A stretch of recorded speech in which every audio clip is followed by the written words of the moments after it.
Okay, so I saw Wish opening night. Do I recommend it, or what are my thoughts about it? We're gonna get into that. The quick answer here is that I think it's fine. I think it's a pretty good film. It's not Disney's best film. It's certainly not their best in the last decade or so, but it's a fun film that I enjoyed in the movie theaters. But before I get into more of the details, no spoilers at all, by the way, in this, but before I get into the details, I want to talk a little bit around my problem with the discourse around this film, specifically around Disney right now, and it's become really problematic. If you saw my video about Marvel and my problem with Marvel currently, or what I think Marvel's problem is, this is somewhat similar, because the discourse around Disney has been slightly warranted in the sense that Bob Iger and the executives at the top of the company have made some really wild decisions, but I would say that across Hollywood. If you look at Zaslav and Warner Brothers Discovery, they've been cutting films. We just learned recently that Spyglass has just decided to, fire one of its top stars for the Scream franchise. There's just some crazy things going on in Hollywood, and because we're able to see more of the behind-the-scenes stuff than ever before thanks to social media, people just have these incredible and insane opinions about these companies, the actors, the people in charge of them, or whatever. What I find interesting is that people have decided that because of the backstage stuff or the politics of Hollywood, that they are deciding not to see movies. And that was not the case several years ago. Here's an example, and I know this is crazy, but it's going to serve its purpose. Amber Heard, who was said to be part of the Aquaman sequel, and a lot of people are choosing to make fun of her, make fun of the film, etc., because of her consistent court cases over the past few years with Johnny Depp. And for better or for worse, people have decided to see Aquaman or not see Aquaman because Amber Heard decided to poop in Johnny Depp's bed. Again, that's kind of a crazy example, but it's a fair one. It's one that people have discussed in the past. So, the Disney Wish discourse. People have decided that Wish, Disney, anything to do with Disney is not worth their time. And people have been kind of riding Disney's films really hard. Some of it warranted, some of the films have not been so great. Some of them have been pandering when they don't need to be pandering. But with Disney Wish, the film hadn't come out yet, and people already wrote it off. This goes back to my problem with Marvel, and people looking at the box office predictions or critic scores, and before the movie comes out, they see just a trailer or two, and they already say, like, well, the MCU's screwed. Just like they're saying, well, Disney's screwed with this movie Wish. Again, here's the thing about Wish. It's fine. It's an okay movie, and I had a great time with it.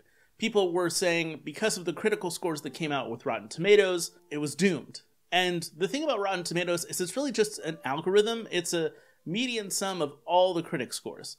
And the thing that people should be aware of is that critics aren't really meant to dictate whether a movie is good or not. What you're supposed to do with critics is find the ones that fit your taste and follow them.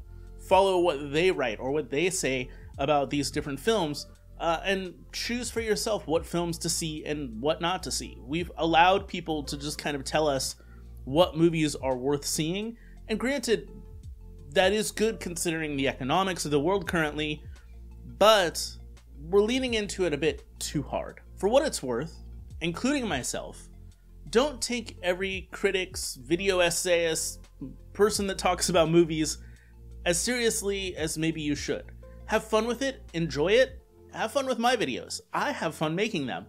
But if you really want to see this movie, go see this movie. If you have zero interest in this movie, then don't. If you're riding on the fence and you need somebody to sway you, and maybe you thought about going, let this video allow you to choose whether or not you want to go. Whatever the case is, let me tell you what I thought about this film. Yes, initially, the animation is jarring, I think mostly because it's in full color. Some of the 2D elements don't move with the 3D as naturally as it should. However, after a few minutes, I got over that and I was into this film.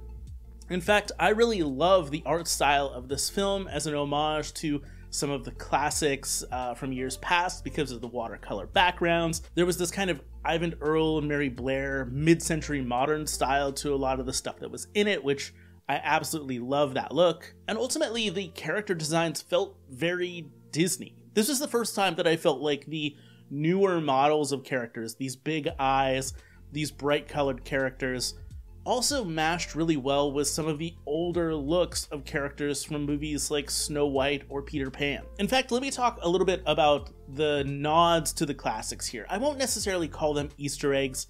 There are moments where I do feel like Disney maybe hits you over the head a few too many times with, look, these characters are just like the Seven Dwarfs, or whatever the case might be. But there are a lot of nods to animated classics here that if you're a longtime Disney fan, you'll catch. Let me give you an example here. There's a shot of a bell tower. Whether it's a school or church, I'm not really sure, but you see a close-up of that shot, and then the camera pans over into the city of roses, which is reminiscent of Pinocchio and the style of the multi-plane camera, where they had a shot of a school bell or church bell or whatever the case might be, and it pans down into the village that Pinocchio is living in. I really thought that that was a cool homage without necessarily taking over the plot of the story. One of the things that I think people don't like anymore, and I kind of agree with them, is that a movie like The Multiverse of Madness, Doctor Strange in the Multiverse of Madness, really centered itself around, look at these cameos, look at these characters and actors we got, isn't that cool? It took away from the plot line of the film for me. This, in particular, didn't take away anything at all from the plot of the story. The plot of the story itself isn't overly exciting, and I think that that's going to be everyone's major problem with this film. It doesn't feel like Asha, our hero, has to do very much to overcome circumstances. And at the same time, our villain, Magnifico, even though he's the villain of this film, he doesn't necessarily start out that way. And I think that that sort of hurts it.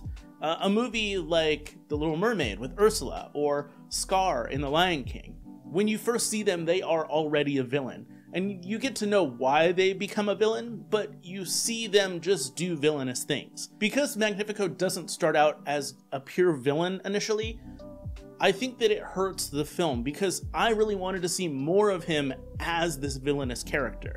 I think that the shorter runtime of this film kind of hurts it. And I love a shorter runtime for a movie these days, considering that most of them are like 2 or 3 hours long.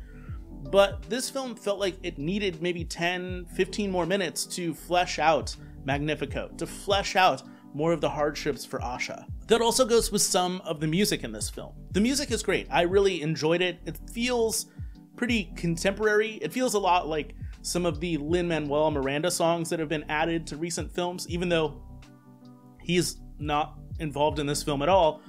But I thought that the villainous songs that Magnifico sings don't feel that villainous. And people have said out of context, because they've released these songs before the film came out, that they don't really work.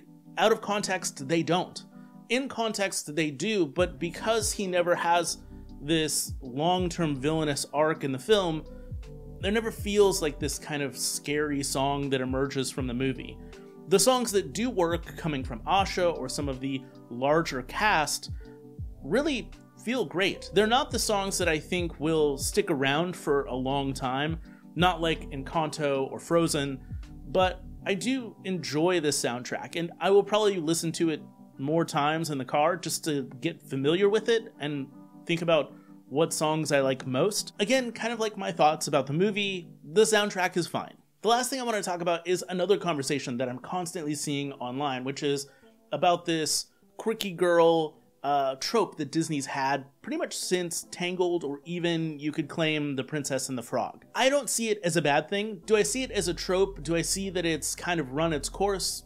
Yeah, of course. And people complaining definitely makes that feel like it. But at the same time, when I look back at the Renaissance films of the 1990s, I see a lot of tropes in those films as well. The sidekick comedy character. And that's continued to be part of Disney's storytelling. But more importantly, with the princess characters, with the female characters in these films, I see them as these saviors of men. And I actually plan to make a video down the line about something like this, so I don't want to give too much away, but one of the tropes of the 90s, when you look at movies like Aladdin or Beauty and the Beast, or even a movie like Hercules, the female characters are much more well established in life and much more mature than their male counterparts are, and they actually have to teach their male counterparts how to be better people. I think that that trope doesn't get looked at as much as the quirky girl trope that is out there right now, and I think that's a shame, because there's a good comparison there. So did that end? It definitely did, and I think it ended at the right time. Will this trope end? It definitely will. And is it its time now? Possibly so, but I do think that Disney isn't wrong for continuing this trope or continuing to have this style of female character, even though I would say that Asha is not nearly as quirky as a character like Anna or Rapunzel is. So should you go see this movie? I think it's worth your time if you're on the fence about it, or if you were already planning to go see it, go see it. I had a great time. My theater was actually pretty packed. I would say it was about 80 to 90% full, and that was great. That was one of the first times in a while that I've seen a Disney movie be that full in the theater, especially with a younger audience. And coming out of the movie theater, there were groups of people talking about it. Kids were excited and celebrating that they saw this film. I think it was a good time, and I love a lot of things in this movie. Even though I say that it's fine, there are so many moments in this film in particular that will stick with me that I hope Disney does more of. In particular, there's a scene at the very, very beginning of the film, again, not a spoiler, when it comes up where it says Walt Disney Animation Studios presents. Rather than using the classic Walt Disney signature, they use the storybook look of the films like Cinderella or Alice in Wonderland or Snow White, and they have a storybook on a table that opens up to start the film, which again is a nod back to all of those classic films from Disney in years past. It just made me excited to see a Disney film, or it made me feel like I was seeing a Disney film, which felt great. I enjoyed my time seeing it in theaters. If you go see it, I hope you enjoy it too. Leave a comment down below telling me if you saw it and what you thought of it, or if you're not going to see it, why you're not going to see it. I'd love to know your thoughts and comments. And in the meantime, my friends, thanks for watching, and keep moving forward.